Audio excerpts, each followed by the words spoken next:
ముఖ్య అతిథులుగా వచ్చేసినటువంటి తెలంగాణ ఉద్యమ ప్రసారి ప్రొఫెసర్ కోదండరాం సార్ గారికి, జస్టిస్ చంద్రకుమార్ గారికి, ఆదరైనటువంటి ఉద్యమ సంఘాల నాయకులందరూ కూడా నమస్కారం. ఈరోజు ఉద్యమకారులకి 250 రూపాయలు ఇప్పిస్తాను ఇవ్వండి, పెన్షన్ పొందని కనిపిస్తున్నాం అంటే ప్రభుత్వాన్ని మనం అడుక్కోవడం కాదు. ఈరోజు ఉద్యమకారుల ఆత్మగౌరవం అంటే ప్రొఫెసర్ జయశంకర్ సార్ గారు ఆరోజు చెప్పినట్టు తెలంగాణ రాష్ట్రం వచ్చిన తర్వాత తెలంగాణ పునర్నిర్మాణం కోసం మీరు ఇంకా పనిచేయాల్సి ఉంటుందని ఆయన చెప్పడం జరిగింది. ఈరోజు తెలంగాణ పునర్నిర్మాణంలో ఉద్యమకారుల ఆత్మగౌరవ సంక్షేమం ఒక అడుగు పడుతుందంటే పునర్నిర్మాణానికి ఒక అడుగు పడుతుందండి. ఈరోజు తెలంగాణ అంటే ఉద్యమాలు కదా, సాయుధ రహితంగా పోరాటం నుండి నేటి వరకు జరుగుతున్నటువంటి అనేక పోరాటాలకి ఈ యొక్క తెలంగాణ మట్టిలో ఉన్నది పోరాట చరిత్ర.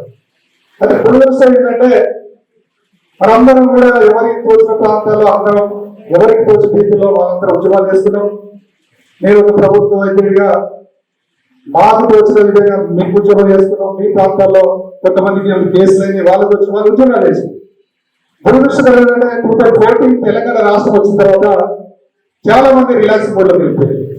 తెలంగాణ రాష్ట్రం వచ్చింది కదా, మొత్తం పని అనుకున్నాం. మనం ఉద్యమ పార్టీగా చెప్పుకున్న పార్టీ పూర్తిగా సొంత రాజకీయ పార్టీ మారిన తర్వాత కూడా మనము ఆయన మాయలోనే పడ్డాం.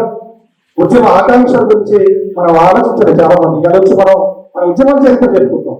తెలంగాణ రాష్ట్రం వచ్చిన తర్వాత మన చరిత్ర చెప్పాలి.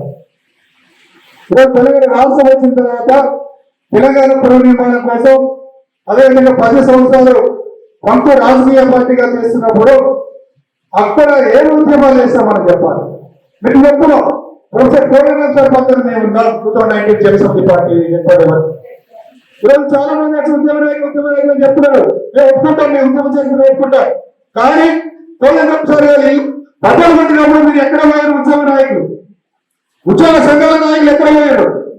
ఇలా మీరు పెద్ద పెద్ద నాయకులు అని చెప్పినప్పుడు మీరు ఎక్కడ పోయారు? లేదు. ఇలా మళ్ళీ ఉద్యమకాలకి ఫలితాలు వస్తున్నాయినా కానీ ఉద్యమకాలను గౌరవిస్తాం. కానీ ఈరోజు ఉద్యమకాలు ఆలోచించాల్సింది ఏంటంటే తెలంగాణ పునర్నిర్మాణం కోసం మనం ఏం చేస్తున్నాం. ఈరోజు ఉద్యమకాలని ఉద్యమాన్ని వ్యతిరేకించిన వాళ్ళు పెద్దలను చెలాయిస్తుంటే మనం వాళ్ళని అడుగుతున్న పరిస్థితి వచ్చింది. ఎందుకు వచ్చిన పరిస్థితి అట్లా? తెలంగాణ ఒక పార్టీ పెట్టిన తర్వాత కూడా మనం ఎందుకు ఆలోచించలేకపోతున్నాం? ఈరోజు వేల ఉద్యమకాల గురించి ఆమె మనం మాట్లాడుకుని పోతే అది కాదు, ఏదో ఇస్తారో అది కాదు. మనం ఇవాళ మాట్లాడాల్సింది తెలంగాణ ఇచ్చింది మనం. ఇక్కడ రాజకీయాలను కూడా మనమే సాధించాలి. ఇలా ఉద్యమకాలం అంటే కాదు, ఎవడు ఎమ్మెల్యే కావాలి, ఎవడు ఎంపీ కావాలి, ఎవడు సెక్రటరీ కావాలి, ఎవడు ఎంపీ నిర్ణయించేది మనం. మనం తెలంగాణ ఉద్యమం కేసీఆర్ గెలిపించాలని ఉద్యమం కోసం. మరి ఈరోజు కోదండరాం లాంటి నాయకులు ఎందుకు గెలిపించలేం? ఆ ఆలోచన తెచ్చుకోమని కోరుతున్నాను. ఈరోజు మనం కేవలం హైదరాబాద్ కూర్చొని ఏదో చేస్తే కాదు, రండి జనాల్లో తిరుగుదాం, ఉద్యమకాలను ఐక్యం చేద్దాం. ఇలా ఉద్యమకాలను ఐక్యం చేయండి, రాజకీయ పద్ధతులు దిగొస్తాయి. మనం ఐక్యం చేయకుండా ఏదో అవసరం వచ్చి మన చరిత్ర చెప్పుకుంటే కాదు. ఎవరు ఇలా గత 10 సంవత్సరాల్లో నా వల్లనే తెలంగాణ వచ్చింది, నా చరిత్ర ఉండాలి, నా కుటుంబ చరిత్ర ఉండాలి, ఈ ఉద్యమకాల గురించి ఎవరు మాట్లాడరు, ఈ ఉద్యమకాల అంశం అయిపోయింది అని అనుకున్న సందర్భంలో తెలంగాణ ఉద్యమకాల పడేసి 23 ఎన్నికల ఎజెండా చేస్తాం. ఈరోజు ఉద్యమకాల గురించి మాట్లాడుతున్నారు. రేపు కూడా చెప్తాను, 28 ఎన్నికలలో కూడా ప్రజలు ఉద్యమకాలలో ఉండాలని ఎజెండాతో పోదాం. 28 ఎన్నికల్లో కోదండరాం సార్ ముఖ్యమంత్రి అభ్యర్థిని ప్రకటించి ఎంతమంది వస్తారు? అది మనం ఏముంది, కార్పొరేట్ వర్గాల్లో వేల ఎన్నికలు కార్పొరేట్ సంపాదిస్తున్న ఉద్యమకాలకు వెళ్తారు. మనకి అధికారం లేదు. మన ఉద్యమకాలు నిజమైన ఉద్యమకాలు కోదండరాం సార్ లాంటి నాయకులు బయట ఉన్నారు, ఉద్యమ ద్రోహంలో లోన్ ఉన్నారు. మీరు ఏ పార్టీని విమర్శించట్లేదు. ఈరోజు ఉద్యమ నాయకులు చెప్తున్న కేసీఆర్ లక్షలాది కోట్లు సంపాదించుకున్నాడు. ఈరోజు నేపాల్లో ఎందుకు అక్కడ తీవ్రమైన అసంతృప్తి వస్తుంది. ఈరోజు మనతో ఉద్యమం చేసిన వాళ్ళే కదా హరీష్ రావు కానీ, కేటీఆర్ కానీ, కేసీఆర్ కానీ కవితమ్మ గాని మిగతా ఎమ్మెల్యే లేని వాళ్ళు కానీ మరి మాతో ఉద్యోగం చేసిన మీ ఆస్తులన్నీ మీ ఆస్తులన్నీ ఉన్నాయి. ఈరోజు నేపాల్లో ఏ విధంగా అక్కడ సంక్షేమం వచ్చిందో సేమ్ ఇక్కడ కూడా అదే. ఇక్కడ కూడా మనతో పాటు ఉద్యమాలు చేసిన వాళ్ళు లక్షలాది కోట్లు సంపాదించుకున్నారు, విలాసవంతమైన జీవితాలు అనుభవిస్తున్నారు. ఇలా ఉద్యమకాలంలో బతుకులేమో మాకు 2,500 ఇప్పిస్తాను అనుకునే స్థాయికి వచ్చింది. కాబట్టి ఉద్యమకాలంలో నేను ఒకటే చెప్తున్నాం, మనం ఐక్యం అవుతాం. మళ్ళా ఉండండి కోరుకోసారి నాయకత్వంలో ముందుకెళ్ళాం. రేపు ఇలా చాలా మంది 10 సంవత్సరాలు కూడా గౌరవిస్తున్నారు. 10 సంవత్సరాలు ఆ పార్టీ కూడా పైన చేసిన మనందరం కూడా ఒక ప్రభుత్వ మీరు ఉద్యోగిగా నేను కూడా పైన చేసి ఉండొచ్చు. కానీ ఈ రోజు 2 సంవత్సరాలు కూడా ఓపిక పట్టలేకపోతున్నాం. 10 సంవత్సరాలు అక్కడ పైన చేసినాం. కేసీఆర్ ఉద్యమకాల గురించి మాట్లాడితే ఎవరు రేవంత్ రెడ్డి మాటి ఉద్యమకాల గురించి మాట్లాడుతున్నారు. ఉద్యమకాలు చేద్దామని ఆలోచిస్తున్నాడు. ఇలా లౌకికంగా మనం రేవంత్ రెడ్డి గారిని మనం ఒప్పించుకొని చేయాల్సిన బాధ్యత ఉన్నది. దయచేసి రాజకీయ పార్టీల వల్ల శోభనం కోసం మళ్ళీ ఇలా ఉద్యమకాల గురించి మేము పోరాటం చేసుకొని రాజకీయ పార్టీలు మళ్ళీ నచ్చగొడుతున్నాయి. 10 సంవత్సరాలు మీరు చేయలేదు.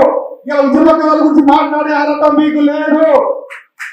నష్టపోయింది నష్టపోయింది. ఇలా కాంగ్రెస్ పార్టీ మేనిఫెస్టోలో పెట్టి తెలంగాణ ఇచ్చిన పార్టీ కనీసం మీరు మేనిఫెస్టోలో కూడా పెట్టలేదు. కాబట్టి రేవంత్ రెడ్డి గారి మీద కోరిన సరిగ్గా ఓటేకం చేస్తున్నాం సార్. మీరు త్వరలోనే రేవంత్ రెడ్డి గారిని తీసుకెళ్ళడానికి కంపెనీ తీసుకెళ్ళేసి ఇలా ఆర్థిక భారం ఉంది అంటున్నారు, దాన్ని కూడా మనం ఒప్పుకోవాలి. మొట్టమొదటి కంపెనీ ఏమనండి, దానికి మీరే ఉండండి కంపెనీ చైర్మన్ గారు. అవునా కదా? మా కుటుంబాల మూడు తరఫున మీకు ప్రతిపాదన పెడుతున్నా. రేపు ప్రభుత్వం కోరిన సరిగా నాయకత్వంలో ఉద్యమకాన్ని గుర్తించడానికి ఒక కంపెనీ వేయాలని మేము ఈ యొక్క ప్రతిపాదన పెడుతున్నాం. మీరు ఒప్పుకుంటే సఫలం అవుతారు. అక్కడ ఎవరెవరు వేరే అవసరం లేదు.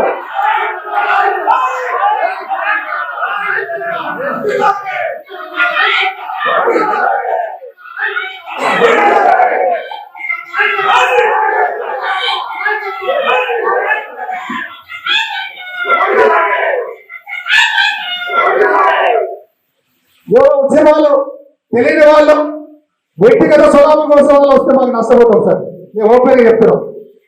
మీలాంటి నాయకుడు మీరు ఉంటా అంటే మా తెలంగాణ ఉద్యమకాల పూర్వం పనిచేయడానికి సిద్ధంగా ఉన్నాం. మరి మీరు వేరే వ్యక్తులు ఎవరు పెడతా అంటే మేము కూడా ఆలోచించుకోవాల్సిన అవసరం ఉంటుంది. కాబట్టి దీనికి గవర్నమెంట్ సార్ గారు ఉంటే మీరు తప్పకుండా ఫోరం తరఫున మేము మీరు ఏ పని చెప్పినా నేను మీ శిష్యుడిని మీ దగ్గరనే ఉద్యమ పాఠాలు నేర్చుకునేవాడిని. కాబట్టి మీ నాయకత్వంలో మేము రావడానికి సిద్ధంగా ఉన్నాం. అదేవిధంగా ఇంకొకటి 2,000 ఇంటి స్థలం కూడా సార్. ఈరోజు జిల్లాల్లో ప్రభుత్వ భూములు అనేక ఉన్నాయి. ప్రభుత్వ భూముల్లో అదేవిధంగా హైదరాబాద్ చుట్టుపక్కల కూడా అనేకమైన ప్రభుత్వ భూములు ఉన్నాయి. మీరు బుట్టలు ఇచ్చినా చాలు మాకు. అక్కడ కూడా ఎకరం 50 కోట్లు 100 కోట్లు అవుతున్నాయి. సరే ప్రభుత్వ భూమితో ఇవ్వాలి కష్టం అనుకున్నప్పుడు మీరు హైదరాబాద్ 10 ఎకరాల్లో మీరు అపార్ట్మెంట్లో కట్టి డబుల్ బెడ్రూమ్ ఇచ్చిన ఉద్యమకాలకి డబుల్ బెడ్రూమ్ ఇచ్చినా కానీ ఒకటి 50 లక్షలు తక్కువ కాకుండా 70-80 లక్షలు కాస్ట్ ఉంటుంది, తక్కువలో అవుతుంది. ఇలా ఉమ్మడి రంగారెడ్డి అదేవిధంగా కేటీఆర్ సంబంధించిన ఉద్యమకారులందరూ కూడా మన హైదరాబాద్ లోనే 2-3 చోట్ల 10 ఎకరాల్లో అపార్ట్మెంట్లు కట్టిస్తే సరిపోతుంది. అదేవిధంగా తర్వాత మీరు మాట్లాడి చెప్పండి. తర్వాత జిల్లాలో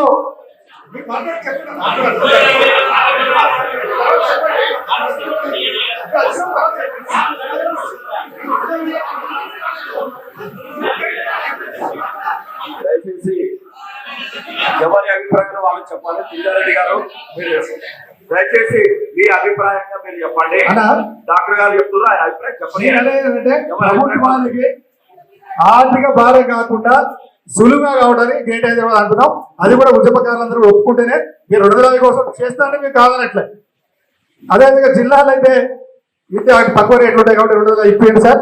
అదేవిధంగా సంక్షేమ పథకాల్లో కూడా ఉద్యమకారులకి 20% వాటా ఇస్తే ఉద్యమకారులు కూడా సంతోషపడతారు సార్.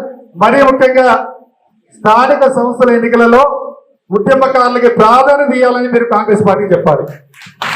ఎందుకంటే ఇలా ప్రజాప్రతినిధులు ఉద్యమకారులు వాళ్ళు కాని వాళ్ళు అవుతున్నారు. స్థానిక సంస్థల ఎన్నికల్లో ఉద్యమకారులు ఉంటే మీరు మాకు మంత్రిగా ఉంటే మాకు ఈ బాధ ఉండకపోయేది, అధికారంలో ఉంటే మాకు ఈ బాధ ఉండకపోయేది.